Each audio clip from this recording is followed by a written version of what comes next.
اعوذ باللہ من الشیطان الرجیم بسم اللہ الرحمن الرحیم قال رب اشرح لی صدری ویسر لی امری واحلل عقدۃ من لسانی یفقہوا قولی رب زدنی علما۔ عزیز طلبہ جماعت ہشتم، آج ہم سورہ انفال جو کہ اسلامیات کی سورہ آپ کے سلیبس کے اندر شامل ہے، اس سورہ انفال کا تعارف آپ کے سامنے میں پیش کرنے جا رہا ہوں۔ تو سب سے پہلے اس سورہ مبارکہ کے بارے میں یاد رکھ لیں کہ یہ سورہ مبارکہ جو ہے غزوہ بدر کے موقع پہ نازل ہوئی۔ جو بدر مسلمانوں اور کفار کے درمیان پہلی جنگ تھی، اس لیے سورہ انفال کا نام بھی انفال ہے، اور انفال نفل کی جمع ہے، اور نفل کہتے ہیں مال غنیمت کو یا ضرورت سے زائد چیز کو، تو نفل مال غنیمت کو کہتے ہیں۔ اسی مال غنیمت نفل کی جمع انفال ہے، اور اسی کے نام پہ یہ سورہ مبارکہ کا نام رکھا گیا ہے۔ اور دوسرا، اس صورت کے آغاز میں مال غنیمت کے احکام کا ذکر کیا گیا، اور اس صورت کا بیشتر حصہ کا موضوع بھی یہی رہا ہے، اس لیے اس کا نام الانفال رکھا گیا ہے۔ اور عزیز طلبہ، اس سورہ مبارکہ کے اندر 75 آیات ہے، 75 آیات ہیں، 10 رکوع ہیں، اور یہ مدنی صورت ہے۔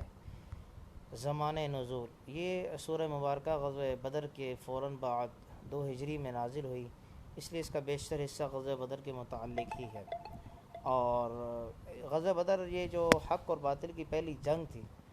کہ جس کو فتح حاصل ہوتی اس کا حق پر ہونا لازمی تھا، تو اللہ تبارک و تعالیٰ نے مسلمانوں کو اس میں فتح نصیب فرمائی۔ اور اس میں ایک بات ہے جو کہ مشہور ایک واقعہ ہے کہ عرب کے لوگ جو ہیں وہ مسلمانوں کو عمرہ اور طواف نہیں کرنے دیا کرتے تھے، بلکہ جب ایک سردار یہاں سے مدینہ سے طواف کرنے کے لیے گئے تو ابو جہل نے ان سے کہا کہ اگر آپ کو ہم نے اپنے پاس پناہ نہ دی ہوتی تو ہم آپ کو یقیناً قتل کر دیتے۔ تو اس کے مقابلے میں انہوں نے ان سے کہا کہ اگر آپ لوگ ہمیں مکہ آنے سے روکیں گے، طواف کرنے سے، حج عمرہ کرنے سے روکیں گے، تو ہم آپ کے وہ قافلے جو کہ شام سے آتے ہیں ان کو روکیں گے۔ تو اسی اثنا میں ایک قافلہ جو ہے وہ شام سے ابو سفیان کی سرگردگی کے اندر مال تجارت لے کر آ رہا تھا۔ تو اس قافلے کے اندر جو ہے مکہ کے ہر گھر کا مال لگا ہوا تھا، ہر بچے کا، ہر بوڑھے کا، ہر جوان کا، اور ہر عورت کا، ہر ایک شخص کا مال اس میں لگا ہوا تھا۔ تو ابو سفیان کو جب یہ بات پتہ چلی اسلام لانے سے پہلے، تو اور آپ صلی اللہ علیہ وسلم نے بھی صحابہ سے فرمایا کہ آپ لوگ تیاری کر لیں، ہم ایک مارکے کے لیے جا رہے ہیں، تو اللہ نے اس میں احدی الطائفتین، اور اللہ فرماتے ہیں وَإِن يَعِدُكُمُ اللَّهُ إِحْدَى الطَّائِفَتَيْنِ أَنَّهَا لَكُمْ وَتَوَدُّونَ أَنَّ غَيْرَ ذَاتِ الشَّوْكَةِ۔ تو اللہ نے کہا کہ تم میں جو 2 جماعتوں میں سے کسی ایک جماعت پر جو ہے میں تمہیں اس میں فتح دوں گا۔ تو ایک جماعت جو تھی، صحابہ چاہ رہے تھے کہ ہمیں تجارتی قافلہ ملے، لیکن اللہ تبارک و تعالیٰ نے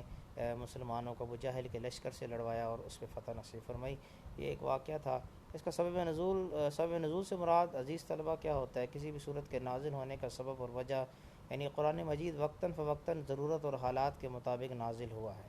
جیسے ہی کوئی واقعہ اور کوئی ضرورت پیش آتی تو کوئی صورت نازل ہو جایا کرتی تھی، اسی کو سبب نزول یا شان نزول کہا جاتا ہے۔ تو سورہ انفال کا سبب نزول یہ ہے کہ مسلمانوں کی ایک نوزائیدہ ریاست مدینہ، یعنی ایک نئی ریاست قائم ہوئی تھی جو ابھی بالکل ابتدا میں تھی۔ کفار کو یہ بات کسی طور پر منظور نہ تھی، تو وہ اس حالات میں بھی ان کا یہ ارادہ تھا کہ وہ کسی بھی وقت جو ہے بہت سارا سامان اکٹھا کر کے جو ہے مسلمانوں پر حملہ کریں گے۔ تو یہ جو قافلہ آ رہا تھا اس کا اکثر مقصد بھی یہ تھا۔ تو شام سے مکہ کی طرف لڑتے ہوئے اس علاقے میں پہنچا جو مدینہ کے قریب تھا، تو چونکہ مال زیادہ تھا مگر محافظ کم تھے، ابو سفیان جو اس قافلے کا سردار تھا بڑی ہوشیاری سے اس نے کام لیا، اور ایک آدمی کی مدد سے اس نے مسلمانوں کا اس کو ارادہ معلوم ہو گیا، تو اس نے اپنا رستہ کاٹ لیا، اور وہ رستہ جو ہے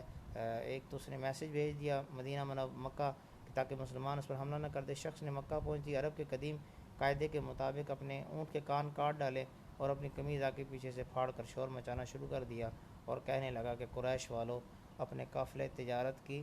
خبر لو، تمہارے مال جو ابو سفیان کے ساتھ ہیں وہ محمد صلی اللہ علیہ وسلم اپنی آدمی لے کر ان کے درپے ہو گئے ہیں، مجھے امید نہیں کہ تم ان کو پا سکو۔ تو یہ بات سنتے ہی ابو جہل نے 1000 لشکر تیار کیا 1000 جنگجوؤں کا جو ساز سامان سے لیس تھا،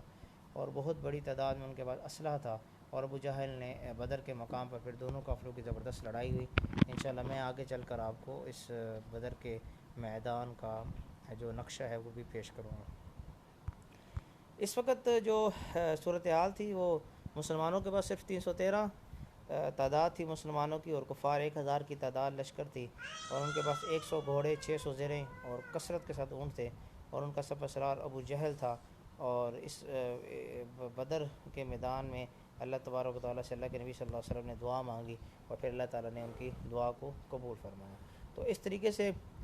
بہت ساری جو یہ آیات ہیں وہ اسی بدر کے میدان کے بارے میں، اسی غزوے کے بارے میں ہے، اور باقی مال غنیمت کی تقسیم کے بارے میں ہے، اور پھر آگے ایک مضمون ہے بدر کی قیدیوں کے بارے میں کہ بدر کی جو قیدی تھے ان کے ساتھ کیا سلوک کیا جائے۔ تو ان کو ساتھ آپ کو پتہ ہے مشہور واقعہ ہے کہ ان کو فدیہ لے کر کچھ کو چھوڑ دیا گیا، کچھ کو اس بات پر چھوڑ دیا گیا کہ وہ مسلمانوں کو بچوں کو تعلیم دیں۔ تو اس طرح عزیز طلبہ یہ سورہ انفال کے مضامین ہیں، اور ہم انشاءاللہ تعالیٰ جو ہے اس کو آگے چل کے وقتاً فوقتاً آگے پڑھیں گے۔ آج اس کا تعارف آپ لوگ نوٹ کر لیں، اس میں کوئی بات سمجھ میں نہ آئے تو مجھ سے ضرور پوچھیں۔ اللہ تعالیٰ ہم سب کو عمل کرنے کی توفیق نصیب فرمائے، اور انشاءاللہ تعالیٰ کریم میں بہت جلد جو ہے وہ زوم پر آپ کی آن لائن کلاس بھی شروع ہو رہی ہے۔ تقریباً اسی ہفتے کے اندر میں آپ کو اپنا آئی ڈی میں نے دی ہے، اور میں انشاء تعالیٰ اس پہ آپ کو مزید دوں گا۔ تو باقی یہ ہے کہ آپ اس تعارف کو یاد رکھیں۔ جزاک اللہ، السلام علیکم۔